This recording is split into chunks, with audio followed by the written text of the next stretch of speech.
Bom dia, boa tarde, boa noite. Você está no Fala Saldanha? Vamos então aqui nos encaminhando para o capítulo 9 aqui do Pai Rico, Pai Pobre, terminando então o livro. Ainda não, né? Acho que são 10 capítulos, porém aqui então o penúltimo capítulo. Bora que bora, vamos lá.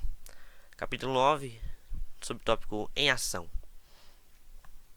Gostaria de poder dizer que adquirir riqueza foi fácil, mas não foi. Para responder à pergunta como começo, apresento o processo pelo qual passei dia a dia. É realmente fácil encontrar bons negócios, garanto isso. É como andar de bicicleta. Depois de algumas peripécias, vira um passeio. Mas quando se trata de dinheiro, a determinação para ultrapassar a fase das peripécias é uma decisão pessoal. Descobrir negócios únicos na vida, de milhões de dólares, exige que convoquemos nosso gênio financeiro. Acredito que em cada um de nós reside um gênio financeiro. O problema é que ele está adormecido, esperando ser despertado. Está adormecido porque nossa cultura nos educa para acreditar que o amor ao dinheiro é a raiz de todos os males. Ela nos incentiva a aprender uma profissão para que possamos trabalhar pelo dinheiro, mas não nos ensina a fazer o dinheiro trabalhar para nós. Ela nos ensina a não nos preocupar com o nosso futuro financeiro, que o governo ou a empresa cuidarão de nós quando chegar o dia da aposentadoria. Contudo, são nossos filhos, formados no mesmo sistema de ensino, que acabarão pagando por ela. A mensagem é trabalhar arduamente, ganhar e gastar o dinheiro. E quando ele faltar, sempre poderemos tomar emprestado. Infelizmente, 90% do mundo ocidental aceita essa teoria, simplesmente porque é mais fácil encontrar um emprego e trabalhar pelo dinheiro. Se você não faz parte dessa massa, eu lhe mostrarei os 10 passos para despertar seu gênio financeiro. São simplesmente os passos que eu segui. Se quiser tentar algum deles, ótimo. Se não, escolha os seus. Seu gênio financeiro é suficientemente esperto para desenvolver sua própria lista. Falando no Peru, com um garimpeiro de 45 anos, eu lhe perguntei por que ele tinha tanta confiança em encontrar uma mina de ouro. Ele respondeu: há ouro em todo lugar. A maioria das pessoas não está treinada para vê-lo. Eu diria que isso é verdade. Quanto a imóveis, posso sair qualquer dia e achar 4 ou 5 bons negócios em potencial, onde uma pessoa comum não encontra nada, mesmo procurando no seu bairro. A razão é que ela não dedica tempo para desenvolver seu gênio financeiro.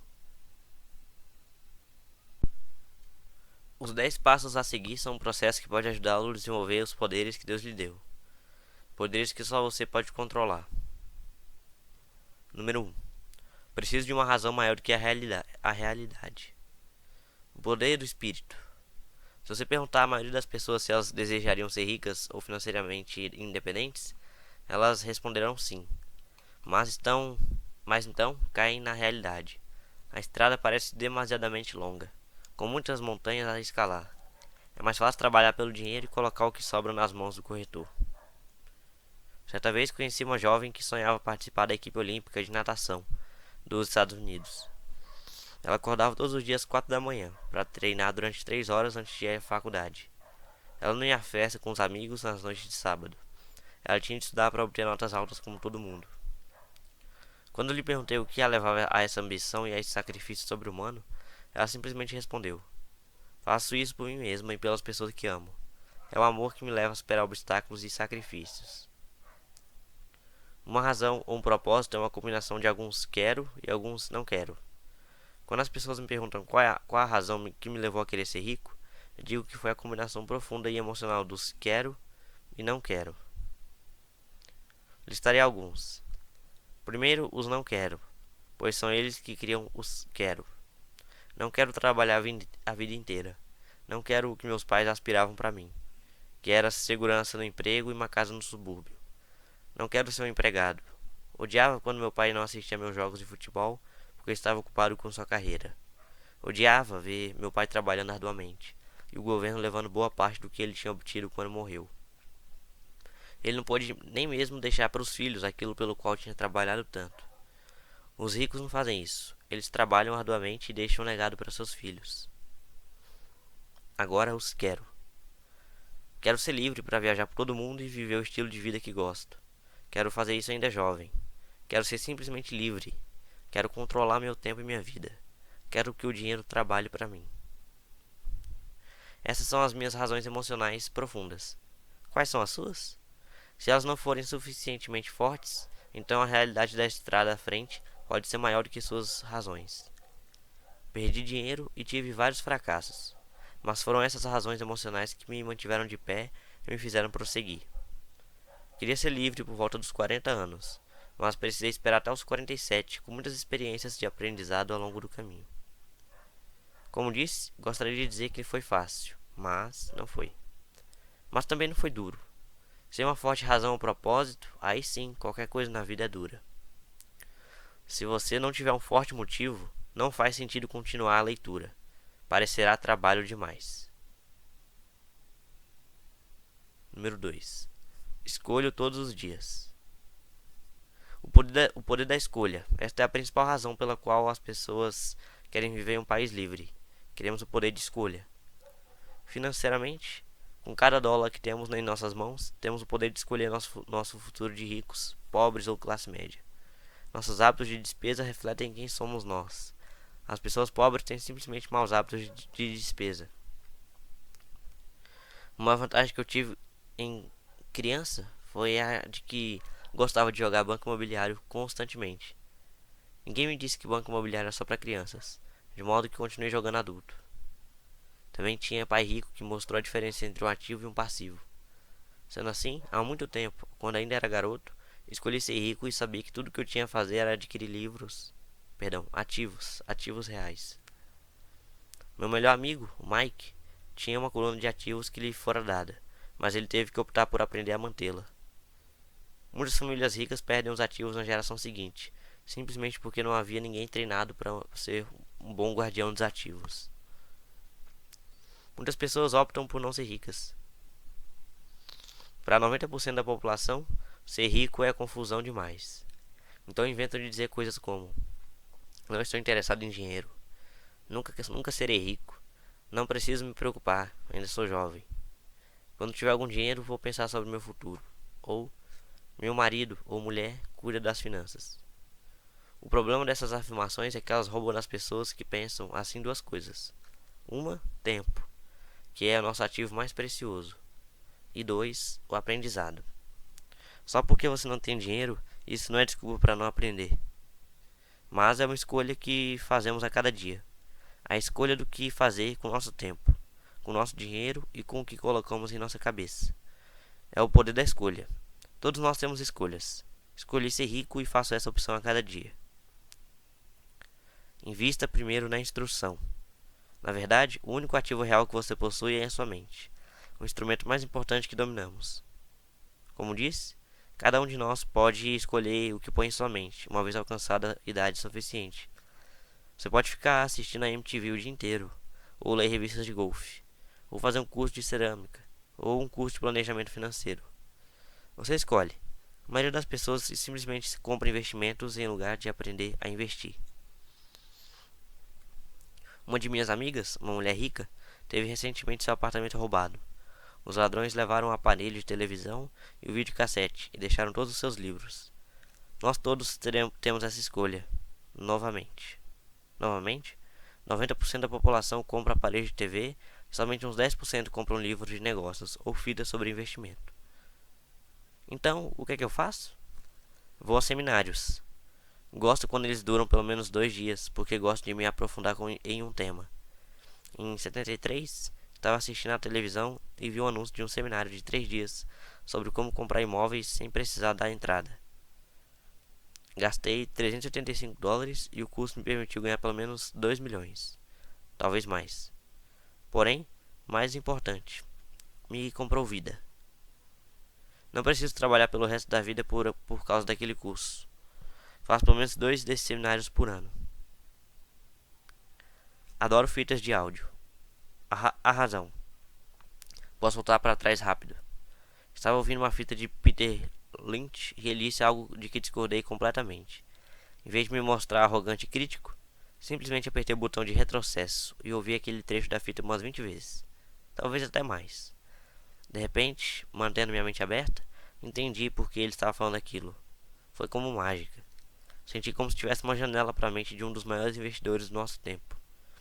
Ganhei uma tremenda profundidade e percepção dos vastos recursos de seu conhecimento e de sua experiência. Resultado líquido. Ainda tenho a minha velha maneira de pensar e tenho a forma de Peter de ver o mesmo problema ou solução. Tenho dois pensamentos em vez de um. Mais de uma forma de analisar um problema ou tendência. E isso não tem preço. Hoje me pergunto muitas vezes, como Peter Lynch faria isso? Ou Donald Trump? Ou Warren Buffett? Ou George Soros? A única maneira pela qual posso acessar seu vasto poder mental é sendo suficientemente humilde para ler ou ouvir o que eles têm a dizer. Pessoas arrogantes e críticas são muitas vezes pessoas com baixa autoestima que têm medo de assumir riscos. Veja, se você aprende algo novo, terá de errar a fim de entender totalmente o que aprendeu. Se você leu até aqui, a arrogância não é um de seus problemas. Pessoas arrogantes raramente leem ou compram fitas. Por que elas o fariam? Elas são o centro do universo. Há pessoas inteligentes que discutem ou se defendem quando uma ideia nova se choca com o que pensam. Neste caso, sua assim chamada inteligência, combinada com a arrogância, se torna ignorância. Cada um de nós conhece alguém muito instruído, ou que se acredita esperto, mas cujo balanço mostra outra coisa. Uma pessoa verdadeiramente inteligente saúda as novas ideias, porque novas ideias podem aumentar a sinergia de outras ideias acumuladas. Ouvir é mais importante do que falar. Se isso não fosse verdade, Deus não teria nos dado dois ouvidos e apenas uma boca. Gente demais pensa com a boca, em vez de ouvir para assimilar novas ideias e possibilidades. Discute-se em lugar de se perguntar. Penso em minha riqueza a longo prazo. Não sou partidário da mentalidade do fique rico depressa, de muitos compradores de bilhetes de loteria ou frequentadores de cassinos. Posso comprar e vender ações, mas sempre compro instrução. Se você quer pilotar um avião, aconselho a tomar aulas antes. Sempre fico chocado com gente que compra ações ou imóveis, mas nunca investe em seu maior ativo, sua mente. O fato de ter comprado um ou dois imóveis não o torna um especialista em imóveis. Número 3. Escolha os amigos com cuidado. O poder da associação. Em primeiro lugar, não escolho meus amigos levando em conta suas demonstrações financeiras. Tenho amigos que fizeram de fato voto de pobreza, bem como amigos que ganham milhões todo ano. O importante é que aprendo com todos eles e faço um esforço consciente para isso. Admito que há pessoas que procurei porque têm dinheiro, mas não estava atrás de seu dinheiro, queria seu conhecimento. Em alguns casos, essas pessoas de vastas posses se tornaram amigos queridos, mas nem todos. Há uma diferença que gostaria de destacar. Observei que meus amigos ricos falam de dinheiro, e não estou querendo dizer que se gabem. Eles se interessam pelo assunto. Já os amigos que sei que estão em dificuldades financeiras não gostam de falar de dinheiro, negócios ou investimentos. Muitas vezes pensam que isso não é educado ou que é anti-intelectual. Ou seja, também aprendo com os amigos que têm dificuldades financeiras. Descubro o que não fazer. Tenho vários amigos que obtiveram mais de $1 bilhão durante suas breves vidas. 3 deles observam o mesmo fenômeno. Seus amigos que não têm dinheiro nunca lhes perguntaram como eles o conseguiram. Mas eles pedem duas coisas: dinheiro emprestado ou um emprego. Advertência: não ouça as pessoas pobres ou apavoradas. Tenho amigos assim, e gosto muito deles, mas são pessimistas na vida. Quando se trata de dinheiro, especialmente em investimentos, o céu está sempre caindo. Eles sempre sabem por que as coisas não funcionam. O problema é que as pessoas as ouvem, mas aqueles que aceitam cegamente essas informações pessimistas são também pessimistas. E como diz o velho ditado, galinhas da mesma plumagem concordam entre si. Se você assiste à CNBC, uma mina de ouro de informações sobre investimentos, sabe que eles apresentam frequentemente uma mesa redonda dos chamados especialistas. Um deles diz que o mercado está a ponto de desabar e o outro afirma que está em ascensão. Se você for esperto, ouvirá os dois. Mantenha sua mente aberta, porque ambos têm razões válidas. Infelizmente, a maioria das pessoas ouve apenas os pessimistas. Alguns amigos próximos procuraram me fazer desistir de algum negócio ou investimento. Alguns anos atrás, um amigo me contou que estava empolgado porque descobrira um certificado de depósito que rendia 6% ao ano. Contei então que estava ganhando 16% com o título do governo estadual. No dia seguinte, ele me enviou um artigo que mostrava por que minha aplicação era perigosa. Há anos estou obtendo 16% e ele continua com 6%. Diria que o mais difícil quanto à formação de uma fortuna é ser fiel a si mesmo e estar disposto a não acompanhar a multidão. No mercado, é muito comum que seja a manada a chegar à tarde a ser abatida. Se um grande negócio está nas manchetes, na maioria dos casos é tarde demais. Procure um negócio novo. Como dizem os surfistas, sempre há outra onda. As pessoas que correm e pegam a onda tarde são em geral as que se dão mal. Investidores espertos não se afobam. Se perdem uma onda, esperam pela próxima e se preparam. Isso é difícil para a maioria dos investidores, porque comprar o que não é popular lhes parece apavorante. Os investidores tímidos gostam de acompanhar a multidão. Sua ganância os leva para as aplicações somente quando os investidores sábios já auferiram seus lucros e se retiraram. Investidores sábios aplicam quando o negócio ainda não é popular. Eles sabem que seus ganhos são gerados quando compram e não quando vendem. Esperam pacientemente. Como já disse, eles não se afobam. Como surfista, eles se preparam para a próxima onda. Tudo é insider trading. Há formas de insider trading que são ilegais e outras que são legais, mas de qualquer forma é insider trading. A única distinção é quando você está distante do por dentro. A razão pela qual você quer ter amigos ricos que estão por dentro é porque o dinheiro é ganho. Aí, é informação fabricada. Você quer saber quando haverá a próxima subida, entrar e sair antes da queda seguinte. Não estou dizendo para fazer nada ilegal, mas quanto mais cedo você souber, maiores são as chances de lucro com risco mínimo. Para isso existem os amigos, e isso é inteligência financeira. 4. Domine uma fórmula, então aprenda outra. O poder do aprendizado rápido. Para fazer o pão, todo padeiro segue uma receita, mesmo que essa só exista em sua cabeça. O mesmo se pode dizer quanto a ganhar dinheiro. Por isso, na gíria, o dinheiro é muitas vezes chamado de massa. Muitos de nós já ouvimos a expressão: você é o que você come. Eu tenho uma variação: você se torna o que você estuda. Em outras palavras, seja cuidadoso com o que você estuda e aprende, porque sua mente é tão poderosa que você se torna aquilo que você põe em sua cabeça. Por exemplo, se você estuda culinária, você tende a ser cozinheiro. Se você não quer continuar sendo cozinheiro, precisará estudar outra coisa. Digamos, um professor.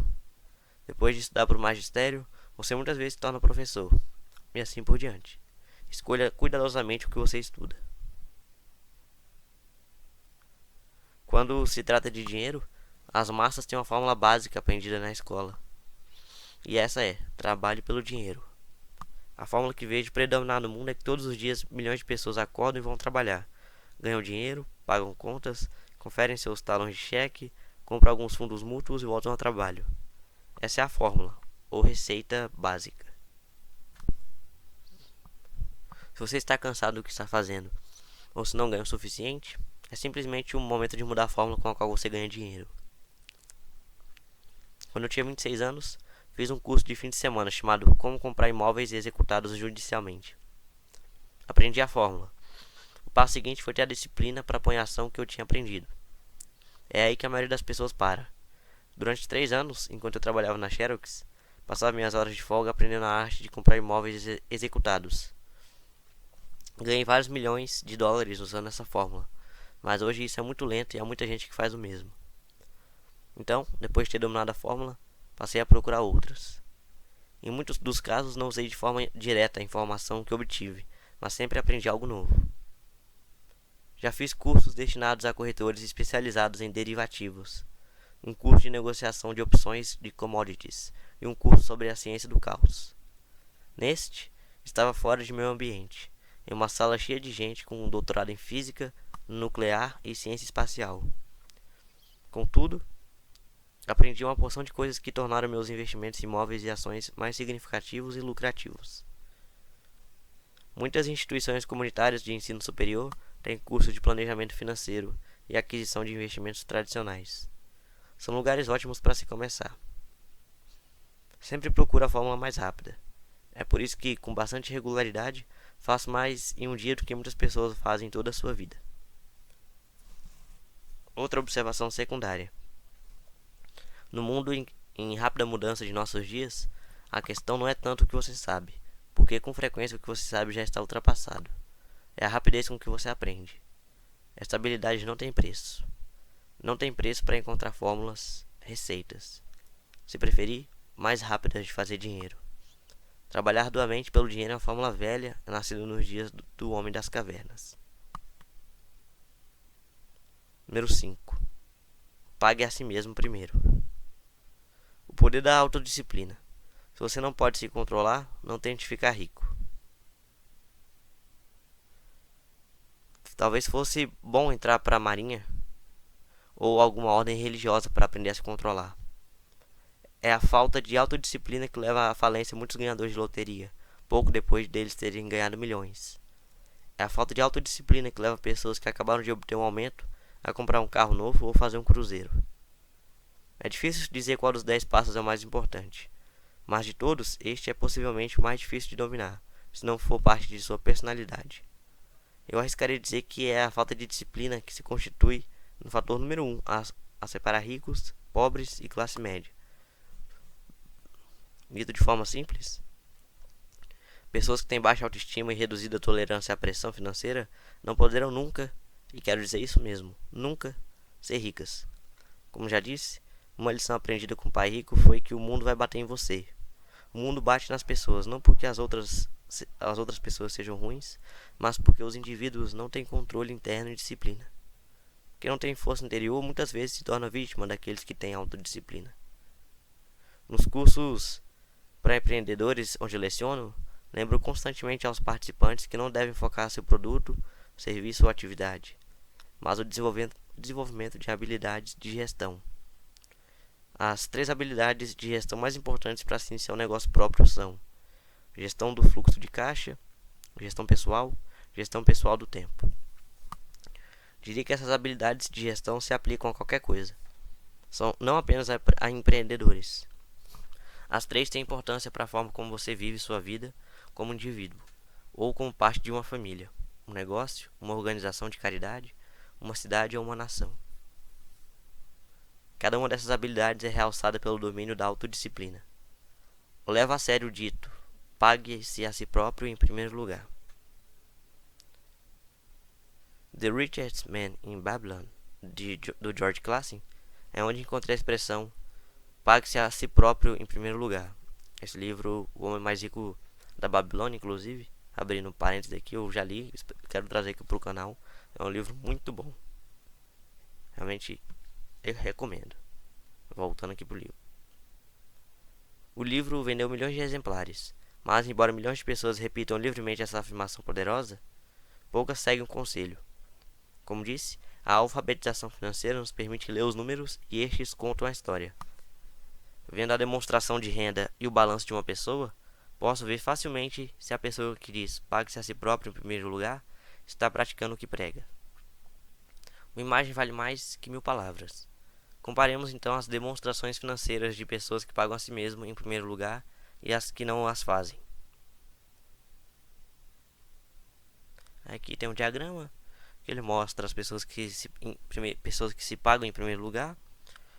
Elas têm um emprego, têm a renda, a despesa dos impostos, aluguel, alimentação. Porém, esse dinheiro volta para ela em ativos como poupança e investimentos. Estude os diagramas e observe se você pode notar algumas diferenças. Repito, tem a ver com o entendimento do fluxo de caixa, que conta a história. Se você pode realmente começar a compreender o poder do fluxo de caixa, perceberá rapidamente o que há de errado com o diagrama a seguir. Ou seja, porque 90% das pessoas trabalham arduamente durante toda a vida e precisam de apoio do governo, da Seguridade Social, quando não podem mais trabalhar. Está vendo? O diagrama anterior reflete as ações de uma pessoa que opta por pagar a si mesma em primeiro lugar. Todo mês ela destina dinheiro para sua coluna de ativos antes de pagar as despesas mensais. Embora milhões de pessoas tenham lido o livro de Clausen e entendido a expressão pague-se a si próprio em primeiro lugar, na verdade elas o fazem em último lugar. Agora posso ouvir as reclamações daqueles que acreditam sinceramente em pagar as contas primeiro. E posso ouvir todas as pessoas responsáveis que pagam suas contas em dia. Não estou falando para você ser irresponsável e deixar de pagar as contas. Digo apenas o que está no livro, e isso é: pague-se a si mesmo em primeiro lugar. O diagrama anterior é a imagem contábil correta dessa ação e não a que se segue. Minha mulher e eu temos muitos guarda-livros, contadores e gerentes de banco que têm problemas com essa forma de considerar o pague a si próprio em primeiro lugar. A razão é que esses profissionais fazem de fato alguém que paga todos os demais primeiro. Frequentemente não lhe sobra nada mesmo que as massas, que é se pagar em último lugar. Eles pagam a todos os demais primeiro. Em certos meses, quando por qualquer razão o fluxo de caixa é bem menor do que minhas contas, eu pago a mim mesmo em primeiro lugar. Meu contador grita em pânico: eles vão pegar o senhor. A Receita vai colocar o senhor na cadeia. O senhor vai acabar com sua capacidade de tomar crédito. Vão cortar a eletricidade. Ainda assim, pago a mim mesmo em primeiro lugar. Por quê? Perguntará o leitor. Porque esse é todo o sentido da história do homem mais rico na Babilônia. O poder da autodisciplina e o poder da força interior. Garra, no linguajar mais popular. E como o pai rico me ensinou no primeiro mês em que trabalhei para ele. A maioria das pessoas permite que o mundo bata nelas. O cobrador liga e diz: paga ou então. Aí você deixa de pagar a si próprio.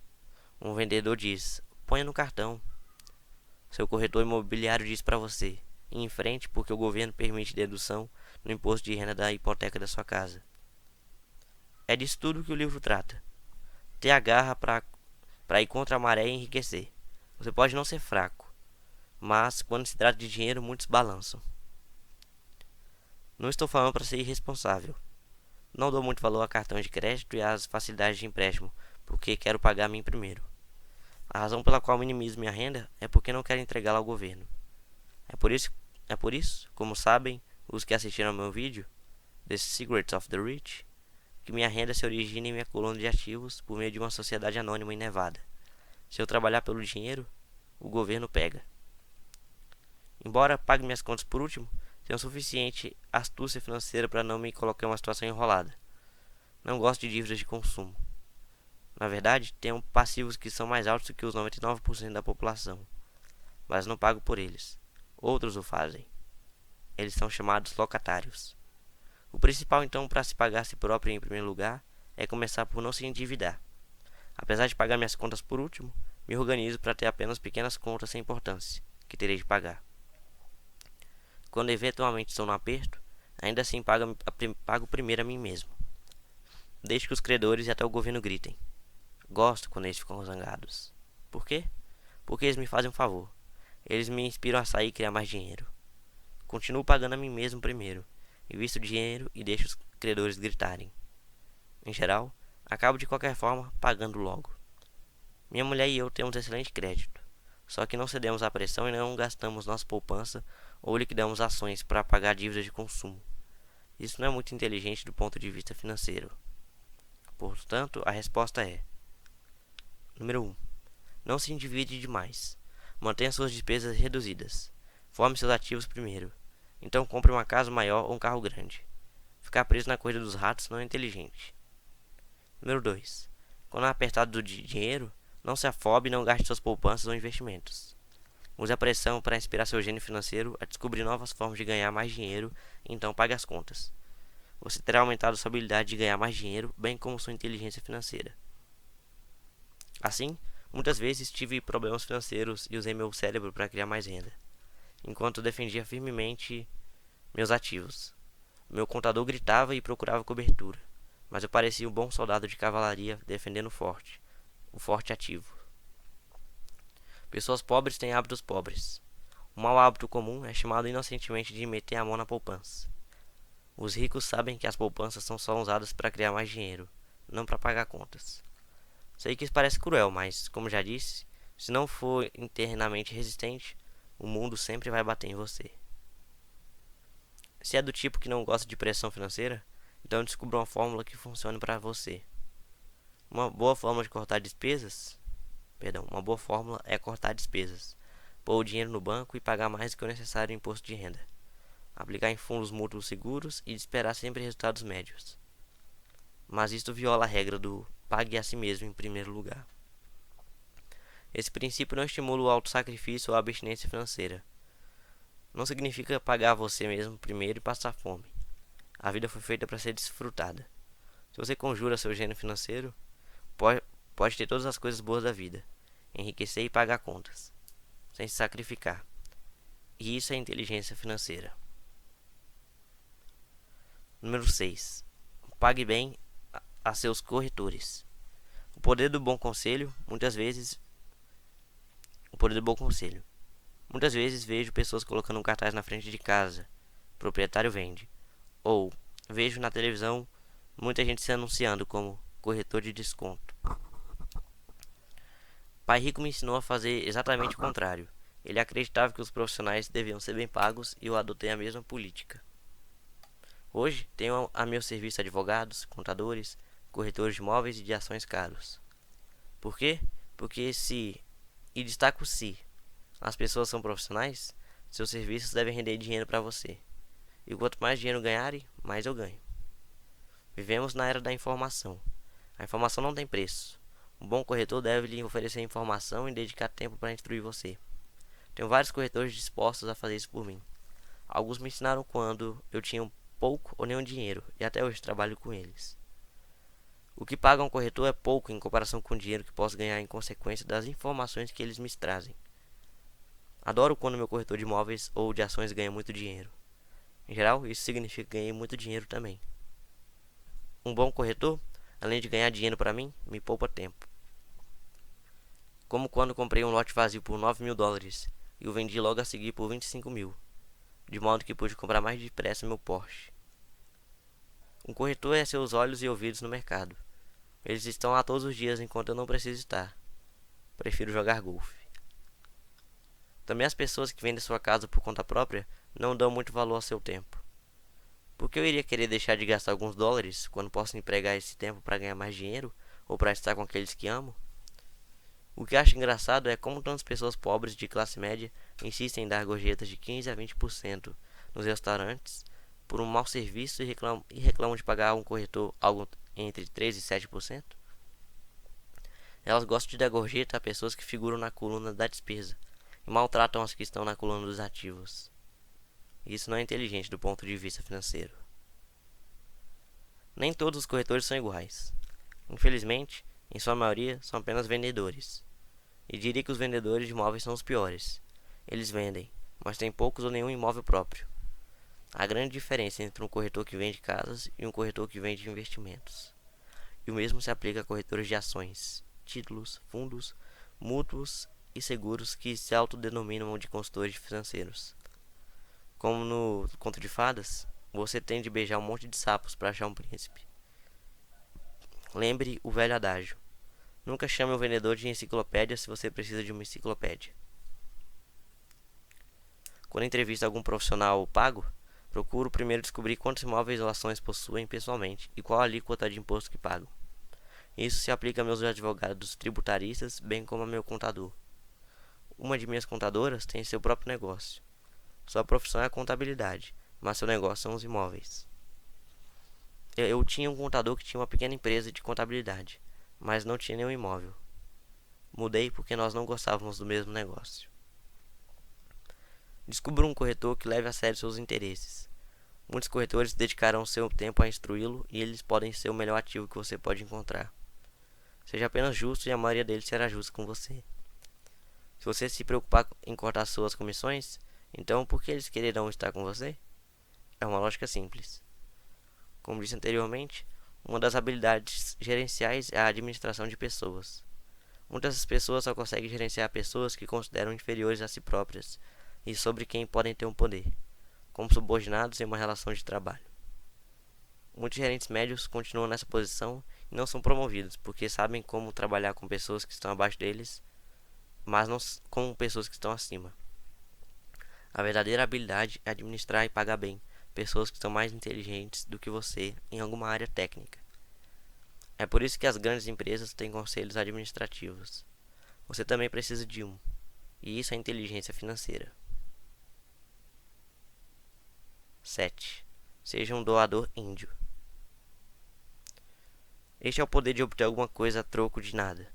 Quando os primeiros colonizadores brancos chegaram aos Estados Unidos, eles ficaram espantados com a prática cultural de alguns índios americanos. Por exemplo, se um colono estava com frio, o índio lhe dava um cobertor. Achando que fosse um presente, o colono frequentemente ficava ofendido quando o índio pedia de volta. Os índios também ficavam perturbados quando constatavam que os colonos não queriam devolver o cobertor. É daí que se origina a expressão doador índio, um simples desentendimento cultural. No mundo da coluna de ativos, é vital para a riqueza ser um doador índio. A primeira pergunta do investidor sofisticado é: com que rapidez posso ter meu dinheiro de volta? Ele também quer saber o que poderá obter de graça, o que se chama participação dos lucros. É por isso que o retorno sobre o investimento é tão importante. Por exemplo, descobri um pequeno imóvel, alguns quarteirões de onde moro, que estava sendo executado judicialmente. O banco estava pedindo $60.000. Eu apresentei uma oferta de 50 mil, que foi aceita, simplesmente porque estava acompanhado de um cheque, à vista no valor de 50 mil. Verificaram que eu era sério. Muitos investidores perguntarão se eu não estava imobilizando muito dinheiro de uma vez. Não seria melhor hipotecá-lo? A resposta nesse caso é não.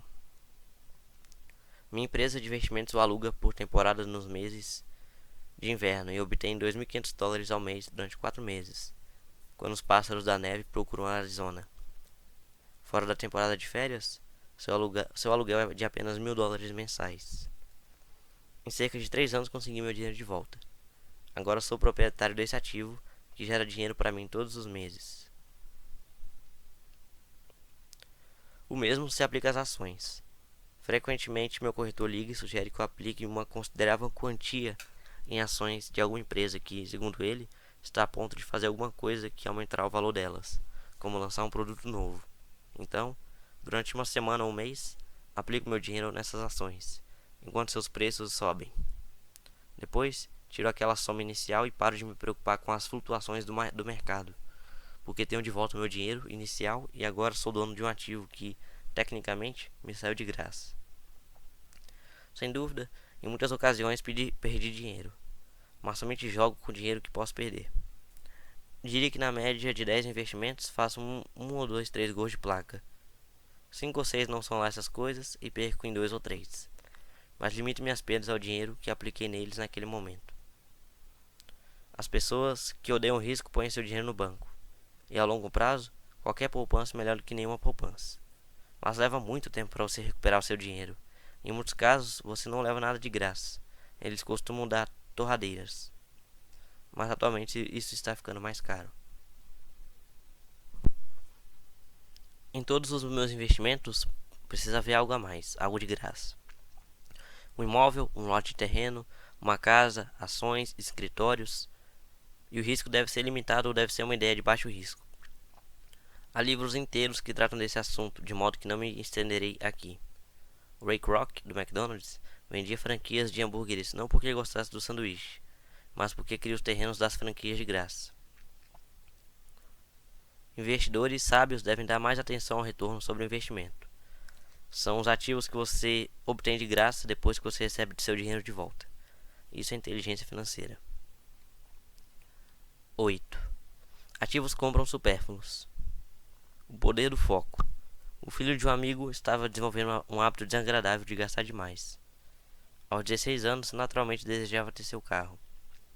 A desculpa: os pais de todos seus amigos tinham comprado um carro para o filho. O garoto queria pegar as poupanças e dar a entrada para o carro. Foi aí que o pai me procurou. Você acha que devo fazer o que ele quer ou deveria fazer como os outros pais e dar um carro para ele? Minha resposta: a curto prazo pode ser bom, mas o que você lhe terá ensinado a longo prazo? Você não pode usar seu desejo de ter um carro e incentivar seu filho a aprender alguma coisa? De repente se acendeu uma luz e ele foi correndo para casa. 2 meses depois voltei a encontrar meu amigo. Seu filho já está com carro? Perguntei. Não, mas lhe dei $3.000 para comprar o carro. Falei para ele usar meu dinheiro em lugar do seu dinheiro, reservado para a universidade. Você foi bastante generoso, respondi. Nem tanto. O dinheiro veio acompanhado de uma condição.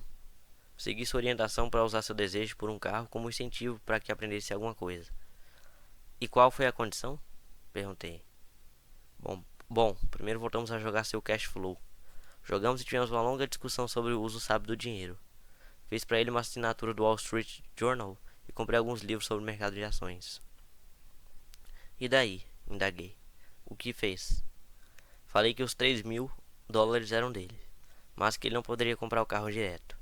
Ele deveria usar o dinheiro para comprar e vender ações, achar seu próprio corretor e quando tivesse ganhando 6.000, metade ele poderia usar para comprar o carro e o resto devia colocar na poupança para pagar a faculdade. E o resultado? Continuei. Bem, teve sorte nos primeiros negócios, mas daí a pouco perdeu tudo. Então começou a ficar interessado de verdade. Hoje ainda lhe faltam uns 2.000 e está mais interessado ainda.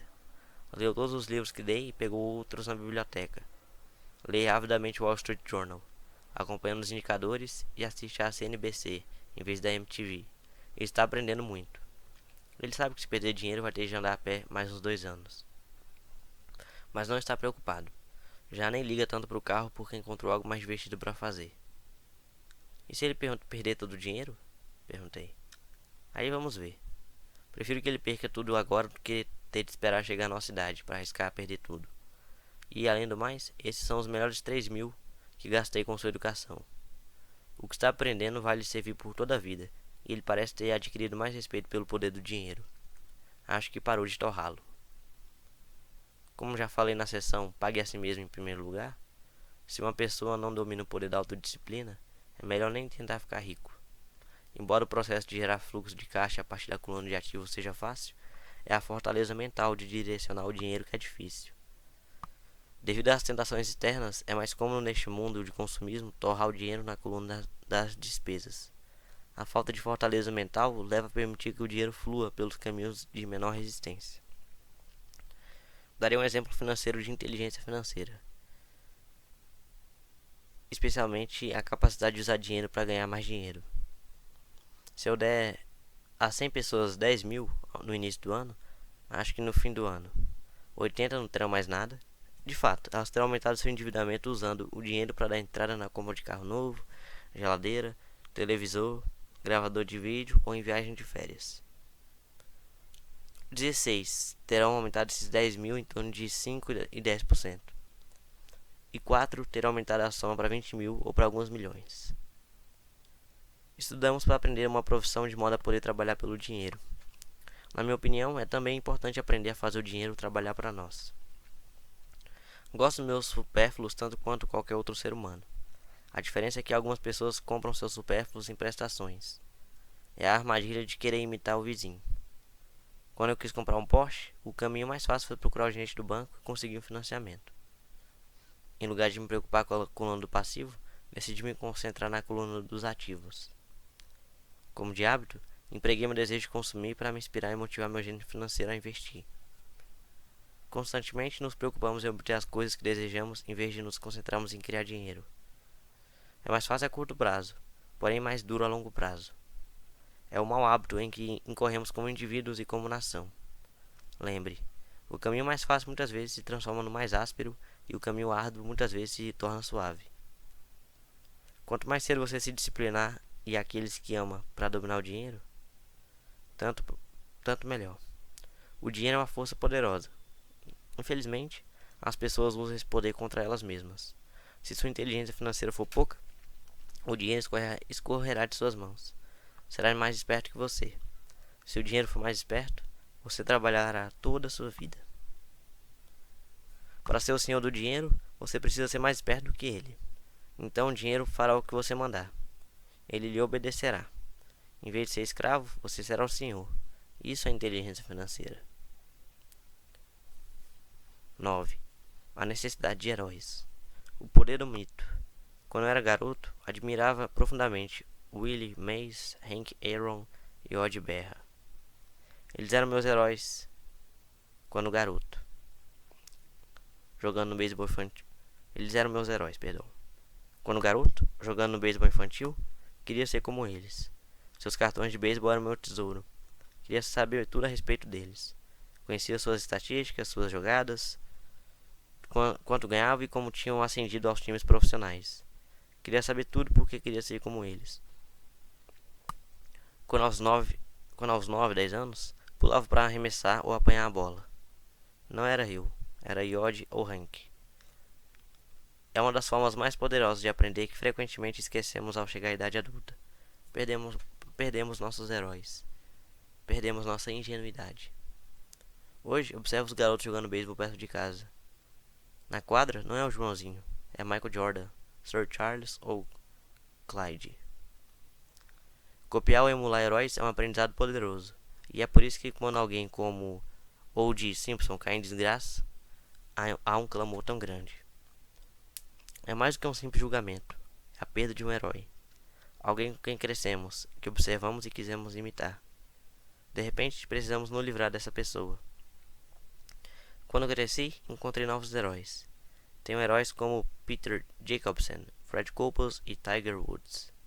Imito suas jogadas no golfe e faço o possível para ler tudo a respeito deles. Também tenho heróis como Donald Trump, Warren Buffett, Peter Lynch e George Soros. Em minha maturidade, acompanho suas estatísticas como fazia com meus heróis do beisebol. Acompanho os investimentos de Warren Buffett e leio tudo sobre suas opiniões a respeito do mercado. Leio o livro de Peter Lynch para entender como ele escolhe suas ações. E leio sobre Donald Trump, tentando descobrir como ele negocia e monta operações. Da mesma maneira que não era eu no campo de beisebol, quando estou no mercado ou fechando um negócio, estou agindo subconscientemente com a ousadia de Trump. Ou ao analisar uma tendência, procuro pensar em como Peter Lynch o faria. Tendo heróis, me aproprio de uma fonte imensa de gênio em estado puro. Mas heróis fazem mais do que simplesmente inspirá-lo. Heróis fazem com que as situações pareçam fáceis.